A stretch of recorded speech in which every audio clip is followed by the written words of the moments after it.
আমি রূপাস কুকিং থেকে আজকে আমি দই আম করে দেখাচ্ছি। আমি একটা পাকা আমকে এরমভাবে এই যে আমটাকে কেটে সাইড থেকে এইভাবে গ্রেটারের সাহায্যে আমি পালসগুলো বার করে নিয়েছি। আপনারা মিক্সার গ্রাইন্ডারেও করতে পারেন।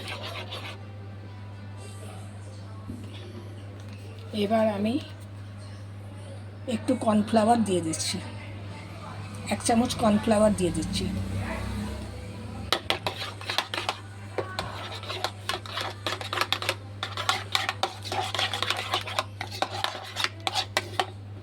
দুধ জাল দিয়ে রেখে দিয়েছি একটা বাটির মধ্যে।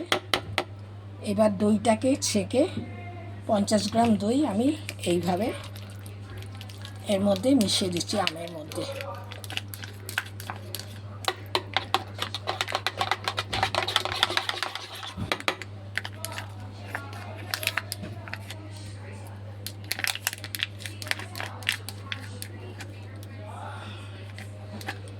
পঞ্চাশ গ্রাম দই ভালোভাবে মিক্স করে নিলাম, কর্নফ্লাওয়ার দিয়ে দিলাম। এবার আমি দুধ গরম করে রেখেছি, কুসুম কুসুম গরম হয়ে গেছে দুধটা। আমি এর মধ্যে আমের পালসটা দই সমেত কর্নফ্লাওয়ার সমেত ঢেলে দিলাম।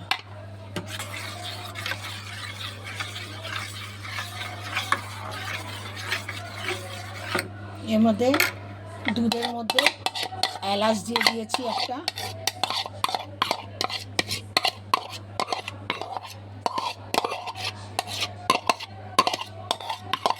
গরম জল একটা পাত্রে করে রেখে দিয়েছি।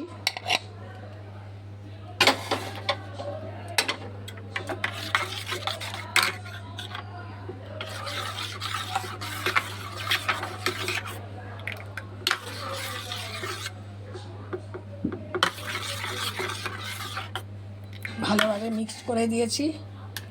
এবার আমি একটা ওভেনের মধ্যে জলটা ভালোভাবে ফুটিয়ে রেখে দিয়েছি।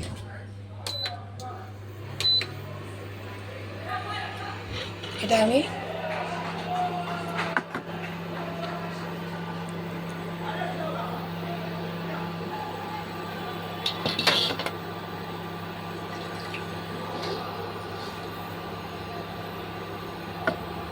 এবার একটা ওভেনে আমি একটা পাত্র বসিয়ে দিয়েছি, গরম জল করে রেখে দিয়েছি। এবার এটাকে বাটিটা ওই জলের মধ্যে দিয়ে দিলাম, ফুটন্ত জলের মধ্যে দিয়ে দিলাম এবং চাপা দিয়ে দিলাম।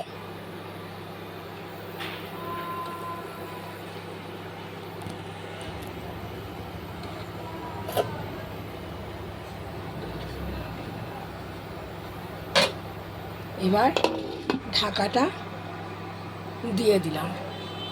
এইভাবে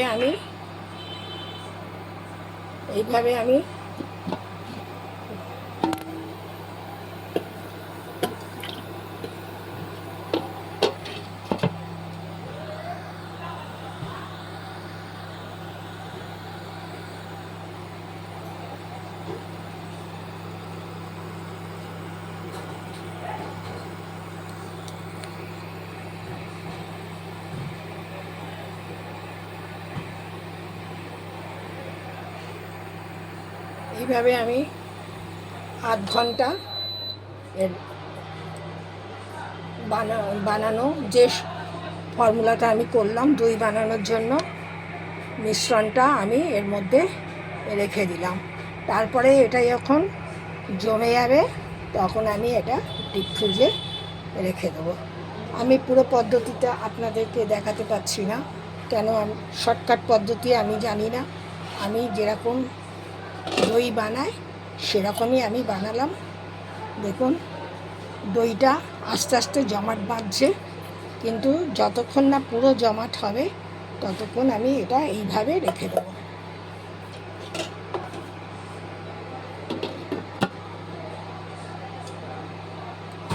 আপনাদের এই দইয়ের রেসিপিটা, আম দইয়ের রেসিপিটা কেমন লাগলো আপনারা লাইক শেয়ার ও কমেন্টস করে আমাকে জানাবেন। ধন্যবাদ।